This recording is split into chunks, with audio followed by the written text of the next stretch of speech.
સ્વાગત છે point of Bharat media TV પર સત્યની દરેક પળ।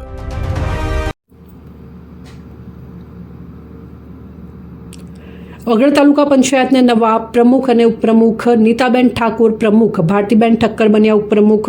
ભાજપ પ્રમુખના ઉમેદવારોના સમર્થનમાં 12 સભ્યોનું સમર્થન, જ્યારે કોંગ્રેસના ઉમેદવારના સમર્થનમાં 8 સભ્યોએ હાથ ઊંચો કરી ટેકો જાહેર કર્યો। ચૂંટણી નિરીક્ષક તરીકે બનાસકાંઠા જિલ્લા શિક્ષણ અધિકારી વિનુભાઈ પટેલ, વગડ તાલુકા વિકાસ અધિકારી જેડી રાવલની હાજરીમાં પ્રક્રિયા હાથ ધરવામાં આવી।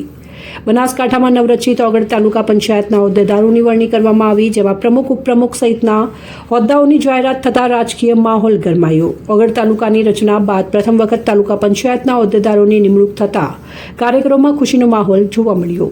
નવા પ્રમુખ નીતાબેન ઠાકોર અને ઉપપ્રમુખ ભારતીબેન ઠક્કર સહિત તમામ આગેવાનોને શુભેચ્છાઓ પાઠવવામાં આવી। નવા હોદ્દેદારોમાં કારોબારી અધ્યક્ષ સિદ્ધરાજસિંહ પી વાઘેલા, દંડક રિંકુબેન પી જોશી અને પક્ષ તરીકે શૈલેષભાઈ એચ ભરવાડની વરણી કરવામાં આવી। ટૂંક સમયમાં ચાર્જ સંભાળી તાલુકાના વિકાસના કામોને વેગ આપશે તેવી લોકોમાં આશા વ્યક્ત કરી છે। નવરચિત વગડ તાલુકો બનતાની સાથે જ ભાજપ પેનલ્ટી શિક્ષિત અને જવાબદાર યુવા હોદ્દેદારો, ઉમેદવારોના હાથમાં તાલુકાનો વિકાસ ખૂબ ઝડપી વેગવંતો બને અને તાલુકો વિકસિત થાય। હરીશચંદ્રસિંહ, સતેન્દ્રસિંહ વાઘેલા, બનાસકાંઠા।